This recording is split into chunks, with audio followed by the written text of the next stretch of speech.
नमस्कार, मैं ऋषिका मिश्रा और आप देख रहे हैं डेमोक्रेटिक न्यूज।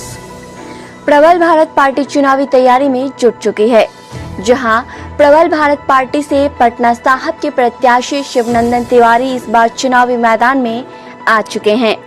उन्होंने कई मुद्दों को लेकर सरकार को घेरा है और पूरी तरह विफल बताया है। वहीं उन्होंने कहा कि उनकी पार्टी विकास और रोजगार के मुद्दे पर चुनावी मैदान में उतरी है, जहां उन्हें जनता का भरपूर सहयोग भी मिल रहा है। उन्होंने क्या कुछ कहा, आप भी खुद ही सुन लीजिए। जनता जो है नई पार्टी पर ही भरोसा करेगी, चूँकि पूर्व के सभी पार्टियों को जनता द्वारा देखा जा चुका है और सबके रवैये और हरकत और शासन व्यवस्था सबको जनता पूरी तरह देख चुकी है। अब नए लोगों को ही देखने की बारी है और जनता नए लोगों को ही मौका देगी। हम लोग पूरे बिहार का दौरा किए हैं, साथ ही हर क्षेत्र में घूमे हैं। जनता जो है पूरी तरह बदलाव चाहती है।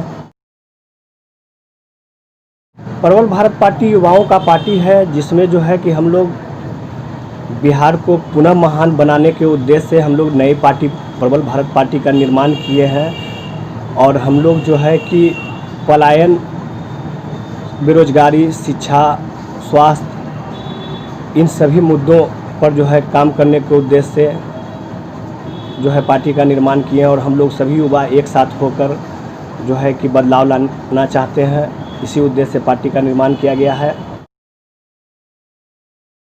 आज दोनों सरकारों के कार्यकाल के लगभग 30 वर्षों के बाद भी समाज में काफ़ी कुरीतियाँ व्याप्त है। जनता त्रस्त है, सही से किसी को पानी व्यवस्था नहीं है, किसी के घर के सामने नाला का निर्माण नहीं है तो कोई पानी में घुस करके अपने घर में जाने के लिए बेबस है। कोई जल जमाव से पीड़ित है, किसी का राशन कार्ड नहीं है, किसी का आधार कार्ड नहीं है, किसी का वोटर कार्ड नहीं है। हमारे देश के लगभग 50% लोग के पास आज भी राशन कार्ड नहीं है। 30% लोगों के पास आज भी वोटर कार्ड नहीं है। लगभग 20-25% लोगों के पास आज भी आधार कार्ड नहीं है। तो क्या ये किसका जिम्मेवारी है? सरकार की। सिर्फ वोट के समय नेता लोग घर घर जाके वोट का मांग करते हैं। कभी जीतने के बाद पुनः उस घर में क्या है नहीं है, कितने लोगों को इंदिरा आवास मिला, कितनों का क्या व्यवस्था है, किसमें समाज में क्या कमी है, इसका कभी नेता लोग मूल्यांकन नहीं करते हैं। चाहे राजद हो, कांग्रेस हो, बीजेपी हो, एलजेपी हो, सब ने है जो मिलकर जनता को लूटने का काम किया है और सिर्फ मूर्ख बनाया है। और सभी एक दूसरे से मिले हुए हैं, मिलजुल कर ये पब्लिक और जनता को लूटते हैं। कभी ये कभी वो, इस तरह से चलता रहता है। इसीलिए इन सभी सरकारों को हटाने की ज़रूरत है। नए व युवा लोगों को देश का भविष्य सौंपने की ज़रूरत है, तभी जाके देश में बदलाव होगा, बिहार में बदलाव होगा। प्रबल भारत पार्टी का प्रथम जो है कि व्यवस्था होगा बेरोजगारी मुक्त बिहार को बनाना है। इस उद्देश्य में जो भी कदम है उठाए जाएंगे।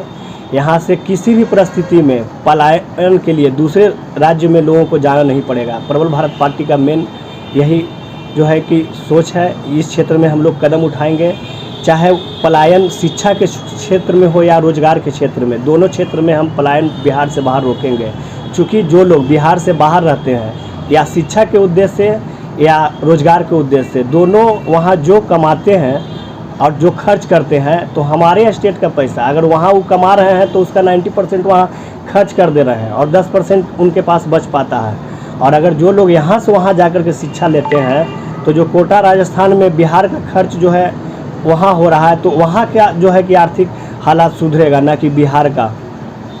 तो इस परिस्थिति में हम लोग क्या करेंगे कि जो है बिहार में सभी तरह के शैक्षणिक कॉलेज इंस्टीट्यूशन का निर्माण करेंगे, ताकि यहाँ से कोई भी किसी भी युवा को, व्यक्ति को, पढ़ने वाले इच्छुक लोगों को बिहार से बाहर जाके कोई शिक्षा लेने की ज़रूरत नहीं है। जो कोटा राजस्थान में जाते हैं, दिल्ली में जाते हैं, उन सब तरह के शैक्षणिक केंद्रों का निर्माण हम पूरी तरह से बिहार में करेंगे।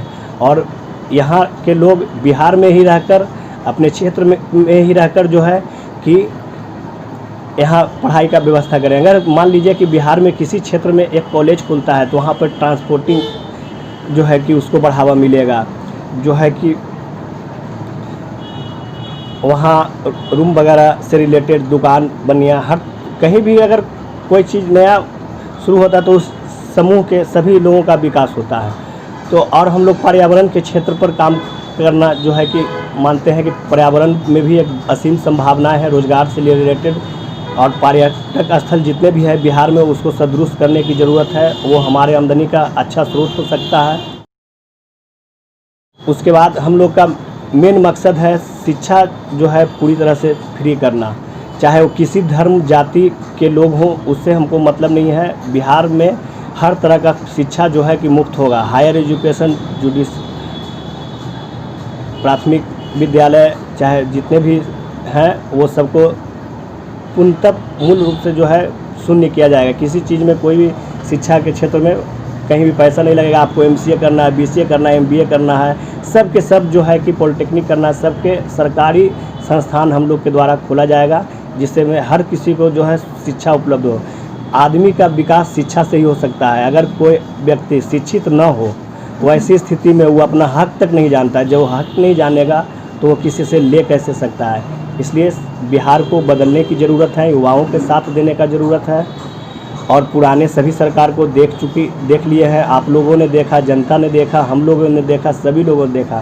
कोई जो है कि बिहार में विकास की बात नहीं करते हैं। सब एक दूसरे को ऊपर नीचे दिखाने में लगे रहते हैं। यहाँ पर रोज़गार कैसे होगा, यहाँ शिक्षा बदहाली को कैसे दूर किया जाएगा, यहाँ जो है कि सुरक्षा का क्या ग्राफ होगा, इस सब पर कोई चर्चा नहीं करता है। विकास के मुद्दा पर किसी को नहीं है। इतने बड़े बड़े पार्टी हैं, चुनाव लड़ने आते हैं, इन लोग तक अपना घोषणा पत्र तक जारी नहीं करते हैं कि क्यों इनको जनता वोट दे। खाली जाति जमात और पार्टी के नाम पर अगर वोट ले करके ये लोग पूरा विकास कैसे करेंगे, जब इनको विकास करने का कोई ब्लूप्रिंट ही नहीं है। कोई भी पार्टी, जितने भी राजनीतिक दल आज बिहार चुनाव में हाथ आजमा रहे हैं, क्या उन्हीं के पास कोई एजेंडा है बिहार को लेकर कि बिहार के तरक्की के लिए, भविष्य के लिए ये लोग क्या करेंगे, और इनको विधायक क्यों चुना जाए, इनको मुख्यमंत्री क्यों चुना जाए, इनको सरकार क्यों सौंपा जाए। इस सब का एजेंडा किसी के पास नहीं है। सिर्फ सबको गद्दी चाहिए और कुर्सी चाहिए। हम लोग का मेन जाति धर्म से उठ करके हर सर्वधर्म समभाव को मानते हुए हम लोग पार्टी का निर्माण किए हैं, जिसमें हर जाति समूह के लोग जुटे हुए हैं, हर धर्म के लोग जुटे हुए हैं। और हम लोग जाति धर्म की राजनीति नहीं करना चाहते हैं, सबसे हट के काम करना चाहते हैं। चूँकि आज तक बिहार इतना पिछड़ा रहने का वजह है यहाँ पर जात धर्म की राजनीति। इसी के कारण जो है कि आज तक बिहार प्रोग्रेस नहीं किया। आसाम मान लीजिए, केरल मान लीजिए, इन सब पढ़े लिखे स्टेटों में जात की राजनीति नहीं होती है, धर्म की राजनीति नहीं होती है, जमात की राजनीति नहीं होती है। इस वजह से लोग प्रोग्रेस कर जाते हैं। और यहाँ इसी वजह से ये नीचे है, क्योंकि सब अपने अपने जात बिरादरी पार्टी पॉलिटिक्स के चक्कर में पड़े हुए। कोई सही उम्मीदवार और सही लोगों का चुनाव ही नहीं करता है जो इनका पूरा प्रतिनिधित्व कर सके और उनके लिए कुछ सोच सके। जनता का जितना समर्थन है वो हम जितना सोचे नहीं सोच सकते, कई गुना ज़्यादा है। हम समझते हैं कि हम इस बार पहले बार में ही पटना साहिब से चुनाव जीत जाएंगे, यही मेरा मानना है।